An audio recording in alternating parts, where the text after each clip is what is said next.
Let's talk about intuition and feelings.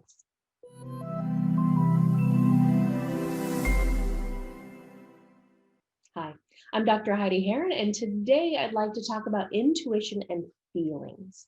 If you haven't yet caught the first video that was shared last week, head back to the YouTube channel and see it there. There'll be a total of 4 videos in this series, so be sure to catch them all. One of the things that I get asked a lot about is how do I differentiate my feelings from my intuition? If we take a step back, intuition is that internal guiding system. It helps keep us on track. Sometimes it's through words, feelings, emotions, connections, an energy, a picture, a sound. Mostly it's through an energetic feeling. But those feelings are different than the emotions that we have. In fact, there's a lot to be said about emotions versus feelings versus intuition. So let's go there for a moment.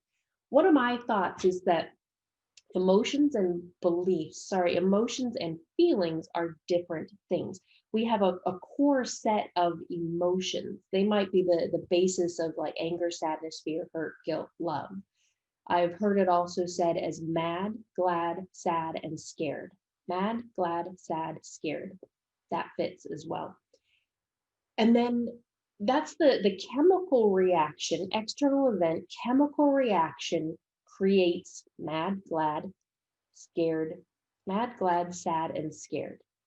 Apparently they're written on my fingers. Mad, glad, sad, and scared. And then what we feel, I believe, is our interpretation of that. And I think that here's an example of why I think that. I have a friend who's in a relationship, and she's married, and they fight all the time. So there, to me, my interpretation, if I were to have an emotion that would trigger yelling, screaming, name calling, that kind of thing, would be anger. And I would be feeling whatever it is that I feel when I feel anger. When I talk to her about it, she labels it as, yeah, there's anger, but it's so passionate. And I'm like, okay. So the feeling she has, I believe, is the beliefs that we attach to it. And in her case, she has that aspect of passion, where I would be feeling all kinds of different things. That was Frankie running down the stairs. I'm sure we'll see Grace soon too. So, emotions and feelings is that chemical neurological belief reaction based on something that's happened outside of us, that our body is creating that chemical reaction. We all have emotions, we all also have intuition, but sometimes we don't listen to it or feel for it or believe it or trust it or know that it's there. And sometimes we're reliant more on our emotions. Now, a lot of times I hear people saying, I'm very empathic, therefore I'm intuitive. Not necessarily.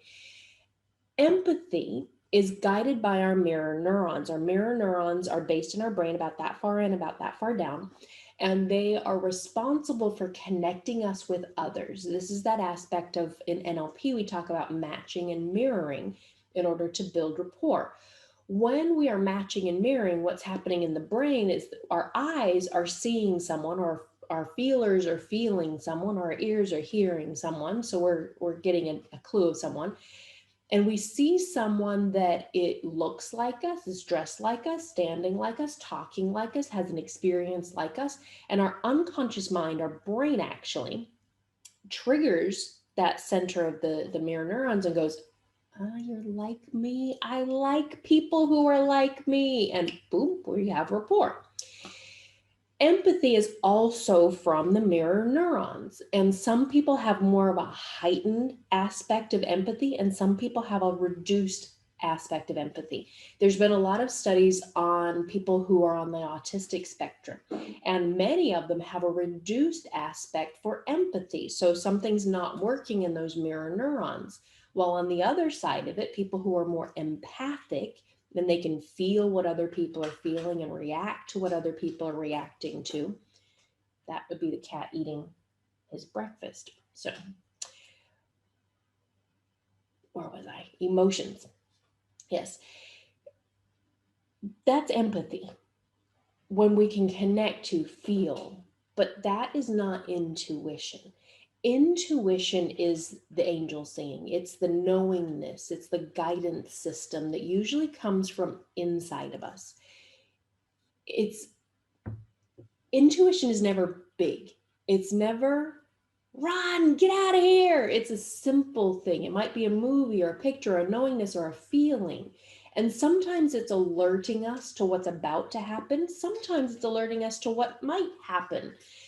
For example, if you're at a dinner party and somehow like people go to dinner parties these days, but if you were at a dinner party and something inside said, I just need to go. If you were to listen to it, it might not be because there's something happening at the dinner party that you're not supposed to be there for, but maybe in a universal consciousness, the universe knows, hey, there's somebody that you're going to pass on the street, or something that you need to see, or someone that needs to see you. So, hey, let's go. If we listen to that and intuitively, more people are cluing into that intuitiveness, and people are trusting it more. And if somebody were to say to me, I'm having a dinner party, and they say, hey, you know what? I don't know why, but I need to go. My intuition says I need to go. I don't think it's anything here. I just need to go. I'd be like, all right, good job for trusting your unconscious mind. And that unconscious mind is that higher conscious mind in that case, that intuitive felt sense.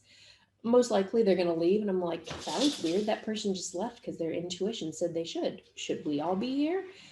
But a person's intuition is mostly guiding themselves. Sometimes we have intuitiveness about other people. For example, I was talking to a friend not long ago, and there was just something not quite right. I got an not quite right feeling. I didn't say anything because that's my own stuff. And intuition and mind reading can very much be misconstrued.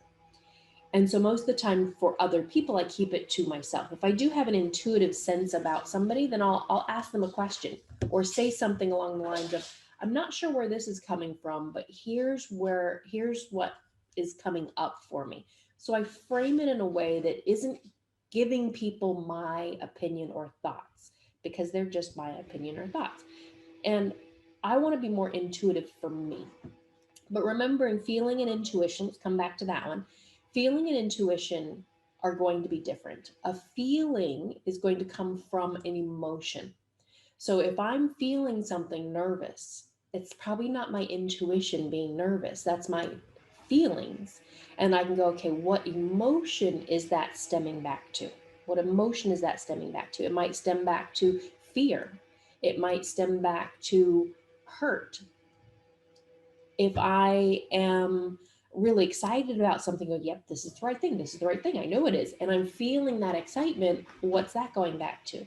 Is it going back to happiness, sad? Is it happy? I'm in a loop. Glad. What is that emotion going back to? Because again, intuition is going to be more of a felt sense. It's going to be more of a gut reaction. There'll be a knowingness, not really a feeling, a knowingness. And I don't know about you, but I've heard so many people, including myself, describe it as, I don't know why, but. I don't know why, but. Where usually, probably not all the time, but usually, if it's, I'm doing this because I have a feeling about it, I feel excited about it, I feel scared about it, I feel nervous about it, that's an emotion talking. And I would track that back, if relevant, and figure out that's the feeling, and what emotion is it going to. Where our intuitive sense is more of that knowingness, that feeling, that whisper without words there. How I differentiate feelings and intuition for myself is two things. One, is there a feeling that goes with it? Because if there is, it's probably a feeling and not my intuition. And two, where's it located in my body? If I'm getting a sense and it's coming from my chest, my shoulders, my head, sometimes even my stomach, it's probably more emotion, not intuition. If it's coming from the deep inner structure of my gut, might be intuition. If it's coming from outside of me, probably intuition. If I feel guided to it or calling, probably intuition.